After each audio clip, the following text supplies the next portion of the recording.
G'day all, I'm back again. Just a quick follow up on part one of my pig trapping program. I just want to say a big thank you to everyone for your positive feedback and your encouragement. It's been really overwhelming. Glad you liked it. I hope you like this one.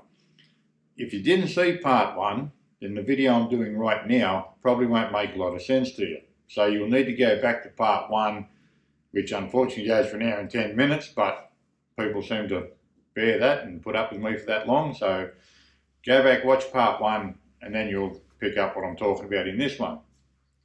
Quickly, a couple of people commented in the feedback part of it. Tanya, thank you very much for your input and your appreciation to the fact that I didn't use any foul language, and that's definite ploy by me. I want everybody from every age group to be able to watch my videos, from grandkids, young kids, right through to grandma. I want everyone to be able to watch these and enjoy it and learn. So I promise you, none of my videos will ever have any foul language in them. Mech commented on the gumboots to minimise the scent. Good observation, mate. Proud of you for that. However, no, the gumboots were simply because it poured raining for a week and there was mud everywhere, and that's the only reason I had gumboots on. So I'll just touch on that. Don't ever worry about leaving scent behind when you're trapping pigs, because that has got nothing to do with trapping pigs. In fact, pigs, all the trapping that we're doing is positive for the pigs. So we're putting grain out, we're feeding them, everything's positive right up until trap night. So if they smell that I've been there, it doesn't matter, because my scent gets related to a positive experience that they've just had with a gut full of grain. So they don't see that as a danger. All right, up until trap night, they get caught. It's too late to realise it's a danger then, because they're not going anywhere after that. It's all over. So pig trapping, don't ever worry about your scent. All right, that's got nothing to do with it. Now, the first thing that I want to talk to you about that I omitted out of pig trapping number one. When you're trapping pigs, you have to be very committed to the task of trapping pigs.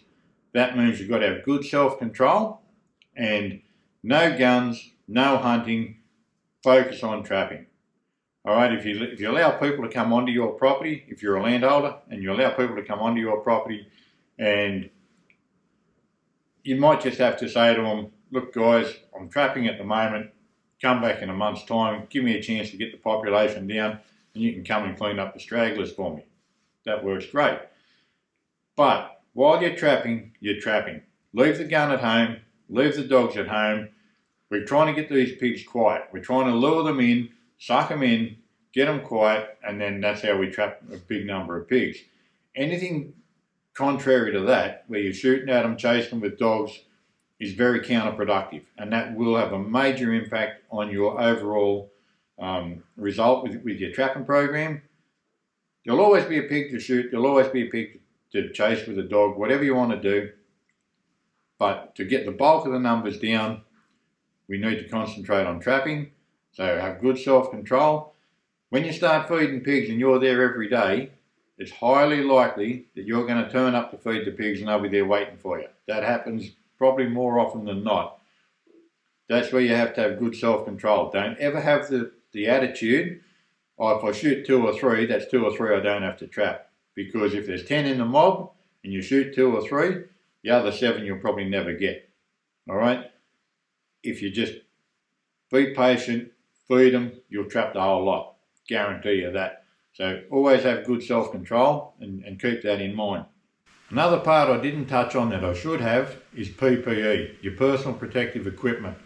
Always glove up. Good to have an old pair of overalls you can put on while you're cleaning your trap out, getting them, dragging pigs around, carting them away, whatever. Be mindful of that. Pigs are carriers of a zoonotic disease. That's a disease transferable from an animal to a human. So best if you don't handle pigs with bare hands. Another thing, when you set your trap, make sure you can check it. Don't ever set a trap if you can't check it yourself, all right? You're the setter, it is your responsibility to check that trap. Don't try and arrange someone to come and check your trap for you because you've set it and you've got to go away tomorrow. Oh, I'll get my neighbour to come and check the trap.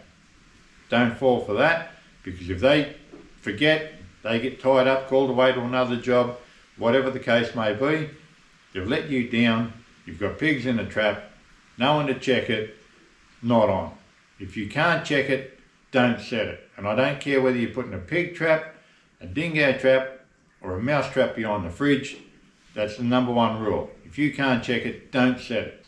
You might remember at the end of that part 1 video that I did, and I spoke of more pigs in that paddock, and I said there was 4 or 5 sows. Well, I got video footage of them, and there was 4. There was 2 brown and black ones and 2 plain black. So I did everything identical, caught those pigs on the first trap night. But when they turned up on trap night, for the first time, they had this brightly coloured boar with them. I've never seen that boar before. In all the feeding and monitoring that we've been doing, that was the first time he'd ever turned up. Now I'm going to play that video footage for you, and I want you to watch it carefully, because in part 1 where I spoke about pigs being fooled by being trained to come and feed at the trap, they get comfortable, they get relaxed, they get a bit complacent, versus the pig that encounters the trap for the first time and he's not had that positive experience. This video footage highlights that absolutely perfectly. It's a perfect demonstration of a pig balking at the trap that's never seen a trap before, versus the 4 sows that I've been feeding for a week, and how comfortable they are. And even when the boar reacted to the trap, he turned around and bailed out of there. The 4 sows kept going. The end result, they got caught, and the brightly coloured boar I've never seen again. I know what goes on in the area. I know all the neighbouring properties. I know who's doing what, and I'm very, very confident in saying that that boar would never have seen a pig trap before in his life. Very confident in saying that. And that was his natural reaction to that trap. So, yeah, really good footage. I thought I just really wanted to share that with you, so you can see what I was talking about in pig trapping #1, as we'll call it, about pigs balking at the trap. In part 1, I spoke of 2 boars that were in that paddock, that I had them on the camera. There was a fairly good plain black boar and a brown and black boar. So I've been in and out of there a couple of times. Went in there last night, and sure enough, there was the boar. He was at the trap site, and I dealt with him. Got that large black boar. Then when I took the card out of the camera, came home and I looked at that this morning, and the 2 boars are actually there together at 7:30, and they've both been in and out of that trap. Got video, I've got photographic evidence of them. They've both been in and out of that trap, and I shot the black boar, so that just leaves me that 1 brown and black boar.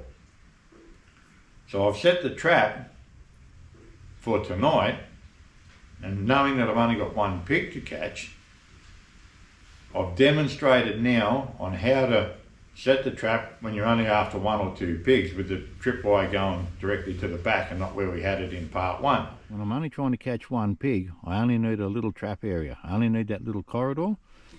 So the trip stick is set there as per normal, and the tripwire runs straight back to that back wall, only giving me about 1 metre wide to catch a pig. But that's all I need, because I'm only trying to catch 1. If he walks in as far as that grain and then tries to get to the grain over there, bingo, he's going to catch himself.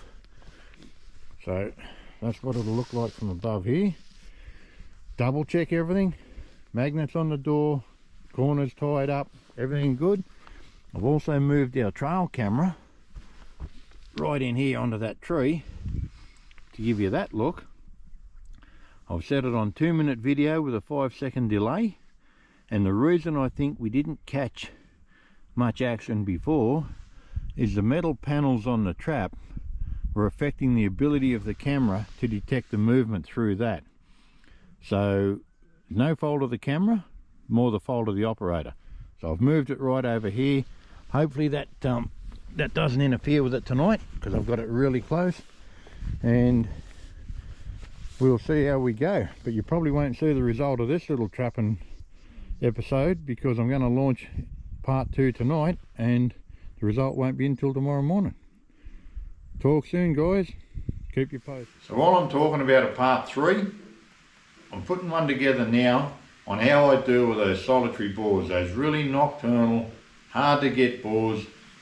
From a cost effective point of view, it's not really worthwhile trying to trap them, because same amount of time, same amount of effort for one pig, it's not really worthwhile. So I've come up with a plan and a method that deals with them. It's very cheap, it's very easy, and it is very, very effective. So stay tuned for part 3. I'm currently getting a bit of data together and a bit of video footage, and I'll share that with you in part 3, how to get those big solitary boars. Stay tuned.